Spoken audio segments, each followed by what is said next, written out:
This video is specially made for my great friend Ash Toronto. I want to show how I use snipers and review some of his gameplay to point out the mistakes I notice, explain why they're mistakes, and show what I think would be the better play. Let's start with the basics. I mainly use my sniper in 4 different ways. The first one is the quickscope. This is probably the most common way to use a sniper, especially if you're trying to hit flashy clips. It looks impressive, but once you put some time into practicing it, it's really not as difficult as it seems. A good quickscope comes down to 3 main things: how well your crosshair is placed before you scope in, how quickly you can make your final adjustment while you're scoping, and how steady your aim is when you actually take the shot. Quickscopes are mainly used in close-range situations where speed is everything. Here are a few examples. Let's take a closer look. Notice anything? Let's rewind. Right here, when I start scoping in, my crosshair isn't perfectly on the enemy, but it's already very close. That means I only have to make a tiny adjustment to place my crosshair on the target. Just like this. As soon as my crosshair is on the enemy, I take the shot. This is where precision becomes extremely important. You need to have great control over your sensitivity so you can move just enough to land on the target without over-adjusting. This is a skill that becomes even more important when we get to sniper flicks. Here's another example. Watch my crosshair closely. Notice how it's always around chest height before I scope in. That way, I only have to adjust horizontally instead of both horizontally and vertically. The moment my crosshair reaches the target, I shoot. If you hesitate for even a split second, either you or your opponent will move, and the opportunity is gone. Next up is the hard scope. It's probably the least satisfying part of sniping, but sometimes it's exactly what you need. Whether you're holding an angle, locking down a lane, or making sure you secure an important kill. I won't be showing any examples for this one, mainly because I almost never do it myself. After that, we have what I call the drag shot. This is when you spot an enemy and scope in, but your crosshair isn't on them yet. You can already see the enemy inside your scope, so all you have to do is make a small adjustment before taking the shot. It's mostly used in medium and long-range fights where precise adjustments matter much more than raw speed. Here are some examples. Here you can see I have a clear view of the enemy. The distance is pretty long, but since I'm using a sniper, I have the advantage. That means I don't have to rush my shot. I can take my time.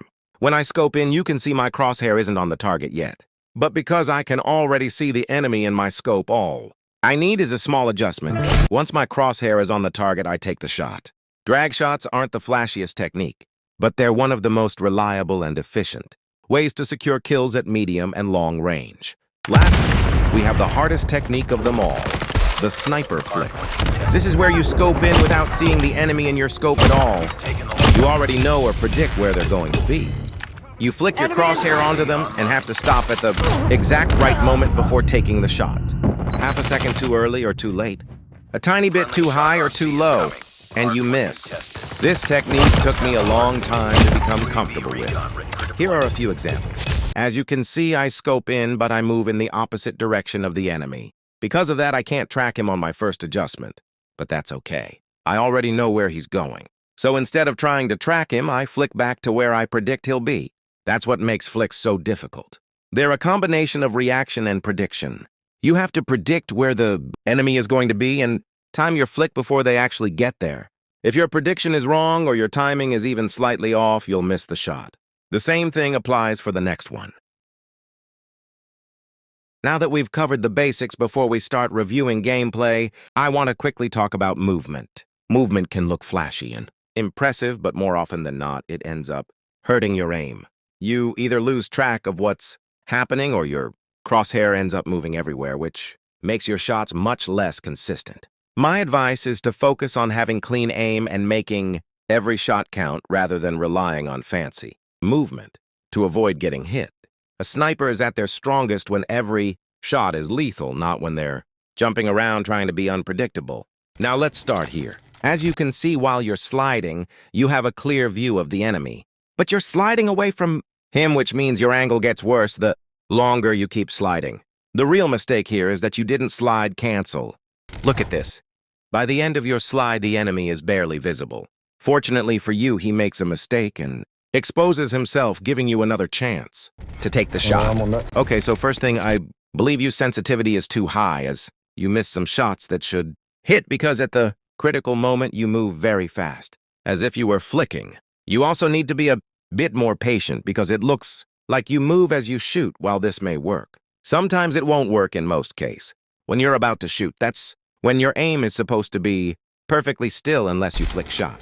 Next up here, you slide toward the enemy, which is good, but you decide to watch in the completely opposite direction, even though you know exactly where they are, so you end up having to move to search for them, and this makes you miss your shot. Lastly, this last shot is just a mistake of Crosshair's placement. Ash, my friend, I hope this helped you a bit. If you have any questions, please ask them. I'm looking forward to see how much you will improve in the next week, and hopefully a new sniper demon is incoming.